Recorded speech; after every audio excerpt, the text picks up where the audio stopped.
Blog Talk Radio.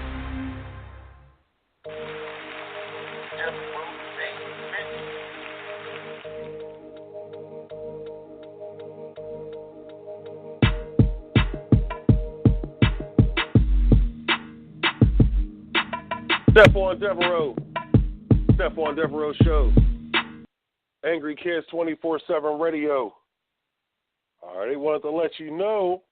Oh man, been a pretty interesting afternoon, but we won't get into that right now. I want to interview my man Tristan Dawood here on the show a little bit later. Dude got a hot single out there right now called "Lonesome Road."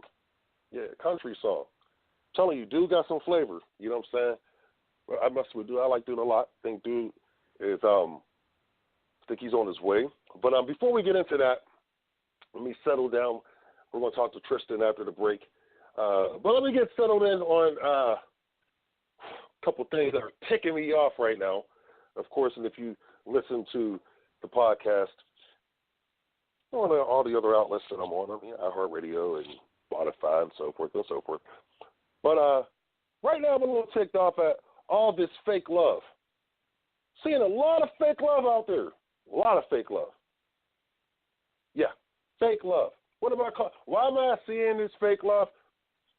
And why am I calling it fake love? Well, first and foremost, R.I.P. to rapper, activist, Nipsey Hussle. But all this fake love that I'm seeing out here about, from all these guys, and I'm not going to mention no names. I promise you I won't. You'll have to check out the other podcasts for that. But the reason why I'm ticked off is because all these guys are talking about, yeah, Nips, I was right there with you. I was there with you, man. I was trying to do things, in the hood, the better things and all that. No, you weren't. Because if you were, you would have been putting money up to Nipsey Hussle's, to his foundations and the things that he was doing. Yeah, you would have been invested into that. But no. You didn't. You did not invest. These social media activists that I'm so tired of. That's what you guys are. You're social media activists. Nipsey was not. Nipsey was a real activist. He was in the streets, putting money out there to make it better for his community. He wasn't on Instagram. He wasn't on Periscope and Facebook Live. He wasn't on YouTube. Yeah. When he did interviews, he was talking about what he was doing for his community. Not, well, I'm going to set up this trap museum. Trap museum. Really? That's bettering our community? Really, bruh? Let's glorify anyway. So you social media activists out there, you need to kick rocks. Guys like myself are tired of you because you're doing nothing but holding dudes back. Then a tragedy happens. You jump on social media because yeah. No. So please, relax. Say nothing. Do nothing. You want to pretend? Stay on social media. Keep pretending. I don't mind. But when a man like this dies and you're jumping on social media talking this and that, come on, man. No. Because I can see that fakeness from a mile away. You've already shown it. Nipsey's putting money in the community. Buy blocks so he can start businesses to give jobs. He ain't starting a trap museum. Like I said, I ain't going to name no names. I'm just tired of this daggone fake social media activists. These guys, you kill me. Okay, that was a great opening. We're going to take a quick break, and when we come back, we're going to bring my man Tristan on. And, man, I know. See, I got to get you guys fired up. You're listening to the Stephon Devereux Show, Angry Kids 24/7 Radio. We'll be right back. You're listening to Angry Kids 24/7 Radio.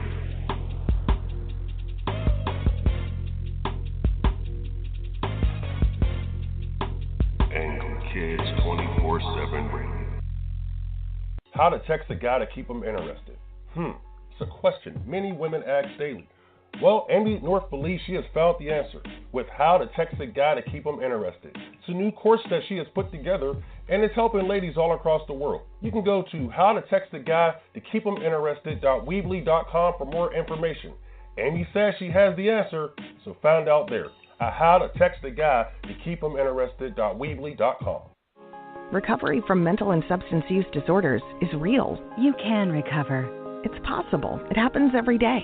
Never give up on yourself. Discover hope and help. I thought I was too far gone. I wasn't. Join the Voices for Recovery. The world is a beautiful place again. For 24-hour free and confidential information and treatment referral for mental and substance use disorders for you or someone you know, call 1-800-662-HELP. Brought to you by the U.S. Department of Health and Human Services. I'm getting older. Do I need to worry about falling? Yes, you do. Each year, 1 in 4 people 65 and older will experience a fall, and many will be serious. The majority of falls happen at home, so remove things that could make you trip and install handrails to keep you steady. To learn more about the steps you can take to help prevent a fall, please talk to your doctor. You can also visit aarpfoundation.org or medicaremadeclear.com/falls. This message was brought to you by United Healthcare and AARP Foundation. You're listening to Angry Kids 24/7 Radio.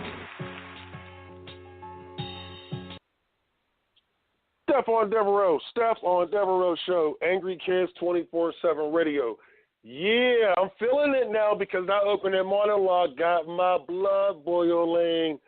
So we're going to have a great interview. I want to bring on my man, Tristan. Tristan. What's up? Tristan. Hey, man, can I ask you a question? Yes, sir. How do you pronounce your last name? Because I'm going to let you pronounce it. Dawood. See, I was right. See, I said it. Beginning of the show, that Dawood, thank goodness, because sometimes when I go with names, man, I'm sorry, I'm just horrible with names. But, man, what's up? How have you been? Oh, I'm doing pretty good. I'm just, today's been a pretty hectic day. I had a funeral for a family member, and then I'm actually getting my hair done right now. I thought the appointment was going to be earlier, but so we're doing a little bit of everything all at the same time. Well, I'm going to put it like this, man. First and foremost, my condolences. My audience, they're going to send their condolences to situations like that, you know what I'm saying? But you're a true pro because here you're doing an interview. And I appreciate that because I was actually looking forward to this because I know we were supposed to do this a couple of days ago, and some situations happened with the system, and I'm like, man, but I really wanted to do this interview because you got a new single that's blowing up, bro. And Lonesome Road is like one of my favorite songs, and people can check it out on the mini playlist that, we promote here on the show and so forth. But, what was your inspiration for that song? Because real quick, be honest, it got like an old school feel, you know what I'm saying, but with some new school, you know what I'm saying, like lyrics to it, you know what I'm saying, for a country song. Like, what was your inspiration for it? Well, a lot of my inspiration for my music comes from, my everyday life. And when I wrote that song, I started writing it about 6-7 years ago. I went through a pretty heavy breakup, and but I've always been chasing my dreams, and music is one of those dreams. And so when I wrote that song, it was about, it doesn't matter about that heartbreak. Like, I got to keep going down that road because I know that, I want to be a Rolling Stone. And, in this business, in this industry, there's a lot of times that you put a lot of sacrifice into what you're doing. And unfortunately, it affects, your loved ones and people that you date. But you got to just keep on going. And so Lonesome Road is about that. It's about keep on trekking, using that heartache to advance yourself in what you're doing, and just keep rolling. Just keep rolling like a Rolling Stone. Well, I'll put it like this. I think some of my best music, came from a broken heart period. Heartbroken. I had my heart broken, a few times, but it's when I was married and got my heart broken. I think my best music came from that time period. But see, I'm gonna put it like this. I grew up a country music fan. So right. I can give you I think I'm a little bit older than you, so I can give you 1,000 names that a lot of people don't talk about today. But see, this song, it has that feeling to it, and that's what country music is supposed to be about anyway. Real life problems, and how are we going to solve them over a great beat in the background? It's all music, but this song right here, I really believe. I can't wait for people to to hear it on the show and so forth. But okay, so where are you from? I'm from Denver, Colorado. That's born and raised in Colorado. Cool. We represent Colorado all the way. Yes. So you're a Broncos fan? Definitely Broncos fan. I actually do security for the Broncos. That is awesome. That is awesome. I deal with all the drunks. That is awesome. Well, I'm sorry, I'm a Steelers fan, but don't worry. I understand. I tell people this all the time. I'm gonna have to bring you on one of the sports shows, but I tell people all the time. I respect John Elway as a player, but he's the guy that holds you back. Yeah, he got Peyton Manning, but guess what? Peyton was going to Denver anyway, so it didn't make a difference. I was a big Tim Tebow fan, even though he beat my team in the playoffs that year. So look, I feel the Broncos. I like the Broncos a lot. I really do. Just John Elway. I pay attention to what they're doing because I love all football. But man, definitely. Sorry? Well, I definitely like the Pittsburgh Steelers too. They were always, one of my big other teams growing up, and Ben Roethlisberger is a quarterback that I have always looked up to, and he appreciates the Broncos and John Elway, and so every time Pittsburgh comes here to Denver, we just show them much love and much respect either way. Well, I'll tell you this, Ben Roethlisberger has stated that John Elway was his hero. He wears that number 7 because of Elway. And I'm not gonna lie. When I remember the Super Bowl losses that they had, but I was feeling good when they won those 2 Super Bowls. That I know the one year they beat us in the AFC Championship game, but I did root for them against Green Bay that year, and I most definitely rooted for them a year after that against Atlanta because I could not stand Atlanta. So those 2 Super Bowls I was rooting for the Broncos, and I like John Elway. I got nothing but respect for him. But okay, enough about John Elway and the Broncos. We're talking about you. So now you're from. What made you get into country music? Especially today in today's music, a lot of people don't get into it unless they really truly love it. What made you? Right. Well, growing up, I grew up with a diverse upbringing in music. I was raised with country music, hip hop and rap, big band, classic rock. I had such influences from so many genres of music that it was really kind of hard to decide to step in what genre. But as I got older, when I hit 25, I kind of fell into that country voice, and I could just feel it and hear it like, okay, this is where I'm at. Yes.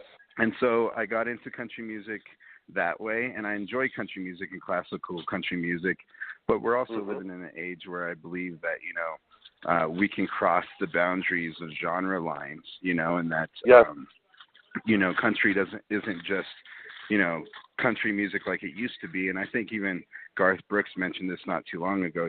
Country has aspects of hip hop and rock and jazz and so many different things. It just depends on, what that artist is feeling at that time. And so I've kind of developed my own style of country music. It's country hip hop or country trap, and I mix these different genres together to hopefully, influence people to like it, but also, know that you're not confined to these genres anymore, that, if you feel a certain way, then you should just do it.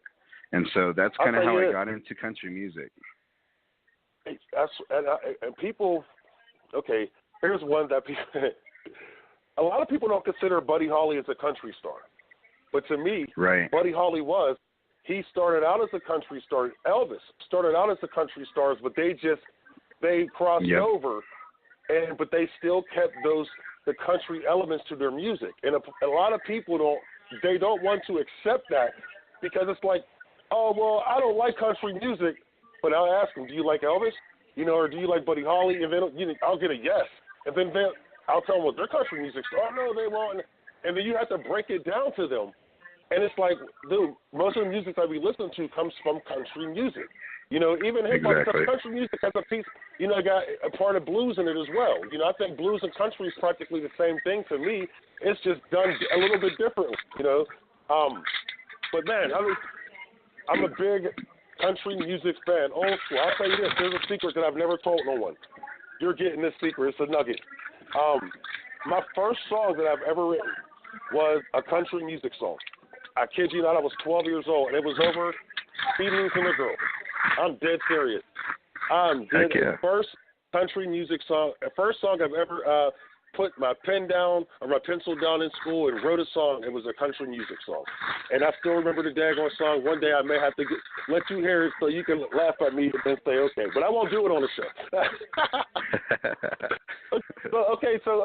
So you love country. Who was your, okay, let's say country. Who's your influence, you know, country music-wise? Okay, well, I have quite a bit of different influences, you know, since I was raised on country. You know, I go all the way back to old school country, you know, Jim Croce and Marty Robbins are definitely some huge influences for me, you know, and then as I grew up with other artists, Garth Brooks and Tim McGraw, and then now, you know, the new age artists, you know, I like Kane Brown and Luke Combs, and you know, so Luke Bryan. and so Luke Bryan, Luke Bryan too. You know, so there's just so many. I pull from so many artists, and even female artists. You know, Shania Twain and Reba McEntire, and even Ronnie Millsap. I just really I love all music. I'll tell you this. Some of my favorite country music, early 80s.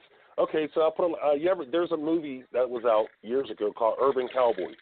And oh, yeah, I have that one. I'm not a fan of the movie, but I love the music that was in the movie. You know, I was, right. Oh, goodness. The music. Every time I think about that movie, I think of the music. So, like, I think that's where I feel right now. That's where your sound, you kind of sound like that. You kind of have that early 80s country feel, you know?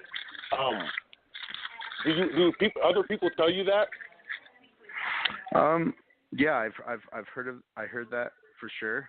And, you know, especially with Lonesome Road, that was one of those songs where it was like, it had that when I started putting it together, it just had that classic country feel. You know, it had the steel guitar. It had these elements of like the organ, you know, that I really enjoy, those organ notes that just, you know, like kind of grapple you and pull you in. And then, you know, with expression and whatnot, you know, I try to, you know, use those influences to help me express what I'm singing. And then, you know, as you notice in Lonesome Road, I kind of go into kind of like a talk rap a little bit on this one. And, you know, I believe that rap or hip hop is just a form of expression. You know, in acting, we were taught, you know, you speak your lines, and then, you know, once you can no longer express those emotions, you're going to sing about it, you know, and that's where musical theater comes in, you know, and I think it's the same thing for hip hop and rap is, you know, after you've reached that point of, okay, you know, I've expressed myself vocally singing, but now I want to express myself lyrically and get more words out onto the paper, you know, then comes in the rap and the hip hop. And so that's kind of how I blended it together. See, I was just watching a documentary on Amy Winehouse last week, I believe, and she was talking about that and her expression, where it was starting to lead her. You know, she was a jazz singer that, you know, they crossed her over, but she was a jazz singer true to heart. But then she got to a point of her life to where she started just like coming up with all these battle raps.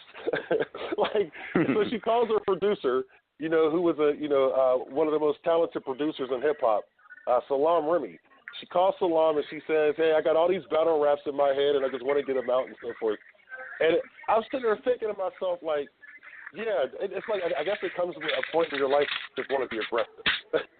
You know, right. Especially with music. And I've noticed that, especially in the country music, you know, there's artists that have tried to become aggressive, because I always thought, like, I think the problem, like, that Taylor Swift has right now is she wants to come out of the box that they placed her in. You know, she's really a country music girl. You know, she is a country girl at heart, and she wants to sing this music, but they've made so much money off of her pop lives that they want to keep her there. And she says, no, I want to go back to what So I expect Taylor Swift to start battle rapping about next week.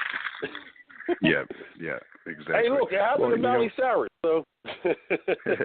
Right. Well, you know what's interesting, you know, is that's what I find is interesting about being an independent artist as opposed to a mainstream artist is, you know, Taylor Swift, you know, she's ran by a production team, you know, and they're sitting there. They're the ones that are putting forth money, investing into her, and she's, you know, signing contracts, and they have a lot more say in, you know, what she does and how she does it. And, you know, I think that's kind of confining. You know, here you are as a mainstream artist, you make tons of money, you know, but you don't really have much control over your music and the audience that you want to reach. And I think that as an independent artist, you know, if I want to put out just a straight classical country album, which I plan on doing, I'm going to do that. And then, you know, I'm also going to put out my country hip hop album, you know, and I'm going to hit both of those audiences, and I'm going to market to those audiences as well. And I think if you have a strong marketing team, you know, you can jump those genre boundaries. You just have to know what you're doing and have faith in your team.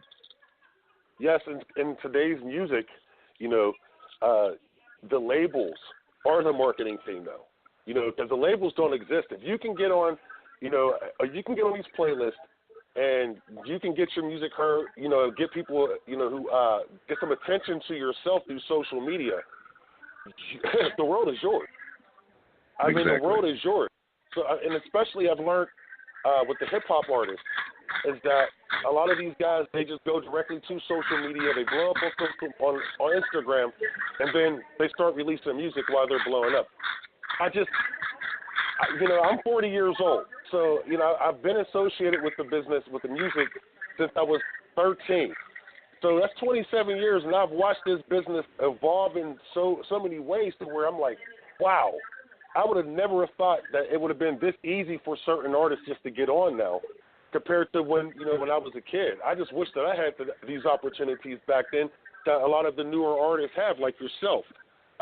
Right. Because I noticed, dude, you have a great social media following. So, I mean, that's a great start.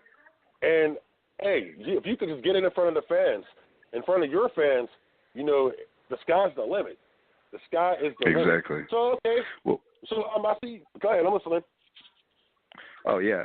Well, you know, I have quite a few friends who are in the music business and own a couple labels here in Colorado, and I've watched my friends for years, you know, do the hustle and bustle, you know, selling CDs and tapes, you know, cassette tapes out of their cars, and you know, out there on the street, like, oh, hey, you know, just make a donation, check out my CD, you know, and this hustle and this grind, which, you know, don't get me wrong, is not a bad thing, but, you know, you're only going to reach a certain amount of people, and then from there, you know, are you converting them over into be true fans, and then so, you know, I watched that for a long time, and I've had some great mentors. One of them was a producer from Paramount Pictures. And so when I started really finding my sound at about 25, I'm 33 now, I knew that this is what I wanted to do, but I also look forward into the future a lot of times. And I knew where digital music was going and where the digital era was going. And I knew that, like, okay, if I focus and try to hone in on my skills, take my time to learn, you know, what's going on in this digital age, there's going to come a time where it's going to be easier for me to step into the game. And so I think that, you know, for most artists my age, a lot of them, you know, they've been hustling and grinding, and right now they're kind of reaching this burnout stage. And for me, you know, I just waited patiently and just, you know, I was like, okay, I'm going to master my social media, and I'm going to build my audience so that I can put my content, I can put my product out in front of the people and not have to shoot blanks out into, space hoping someone gets it. And you don't have to pay someone to do it for you. You can do it yourself, and you can teach someone to do it for you, and you'll know how it's going to. I mean, dude, you see, that's what I'm talking about. Dude, this is what I was telling my son yesterday. I kid you not. That's what I'm talking about. You got to learn how to do these things yourself in order so you won't need others to do it for you, and that's going to cost you less to get it done. Exactly. Like that is yes. brilliant, man. You know what? You're getting some claps for me. You're getting some claps for me for that one, man. I'm serious. Because I'm about to call you off the air like, hey, so about you managing me now. So. yeah. Well, thank you. You know what? I appreciate that.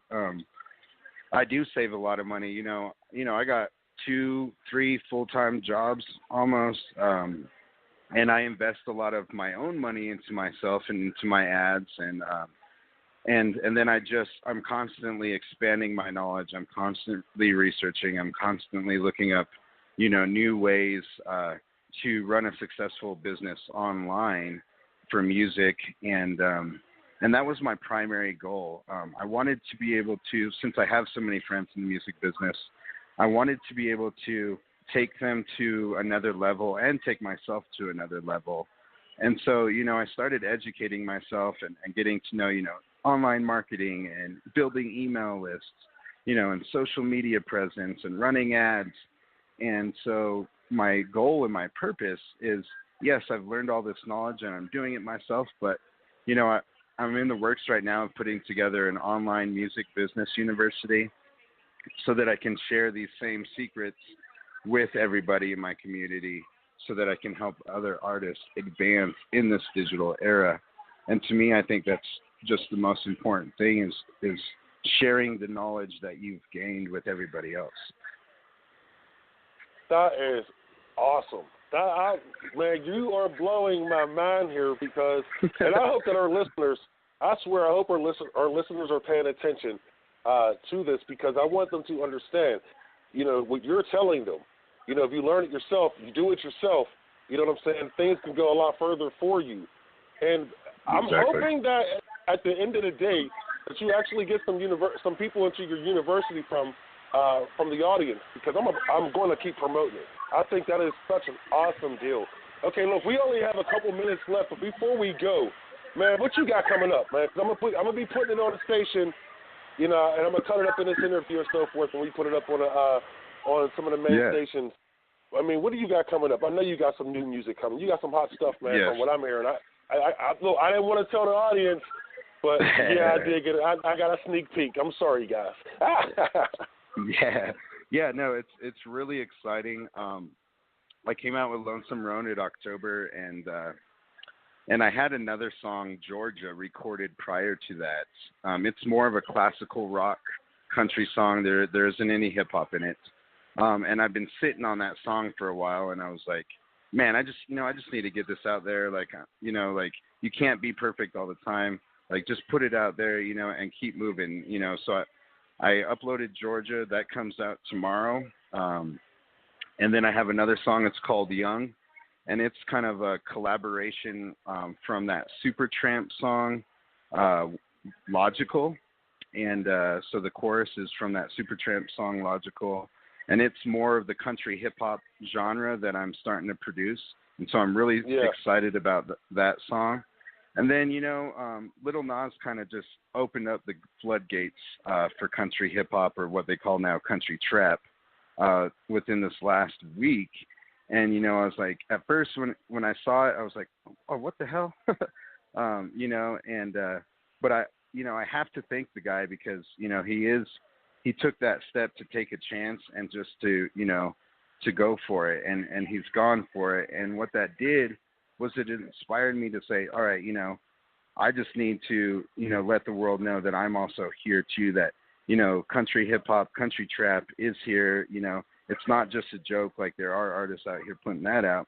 And so I got grinding this week and put out a surprise single that actually I got uploaded last night, and it's going to release tomorrow to stores, and that's called Here to Stay Country Hip Hop. And, it's kind of in response to Lil Nas, but it's really thanking him for opening up those doors for other artists like myself and paying tribute to what he's done. Hey, show love to my man Billy Ray Cyrus, too, for coming through and helping that kid out, too, as far as getting this song back up on the country music charts. I couldn't believe that, but Billy Ray Cyrus is a real dude. People don't realize he's a real dude, and he does love music. Okay, so real quick, your social media, where can we find you on social media? You can find me at Tristan Dawood, singer-songwriter on Facebook. Go ahead and click that, follow that. I also have a special Dawood music group in there, and those people get updates of the latest info coming out, usually before everyone else. And they can put in their input, let me know what they like, what they don't like, if they want to give suggestions for new content. You can find me there. You can find me on Spotify, Tristan Dawood. You can find me on YouTube at Tristan Dawood, and Instagram. I'm pretty much everywhere. So, just look up Tristan Dawood and you're probably going to come across it. And I will say this episode was sponsored by the Independent Blend playlist by Lou Broly. You can go and check that out on Spotify, and you can check out Tristan's music on there as well. So I advise people to go and check out these independent blends. There's 10 volumes, and Tristan is on all of them. And you can just go look that up on Spotify. Tristan, yes, you are the man. I want to thank you for joining us. And, man, look, I promise you are going to continue to grow because you got some good music, man. I'm very thankful that you did this interview as well. Thank you very much. I really appreciate it. Thank you to Lou Brawley for, putting me on his playlist. Thank you for having me on the show. And I really didn't know Nipsey Hussle, but, rest in peace, brother. And have a wonderful day, man. Hey, you too, man. Thank you.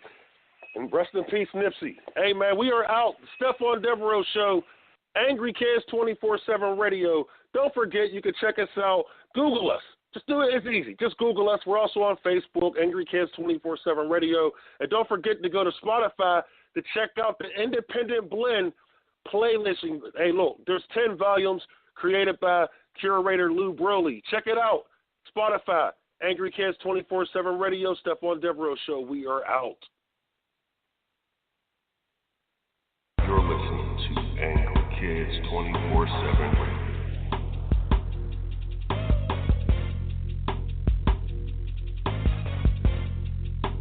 Angry Kids 24/7 Radio. How to text a guy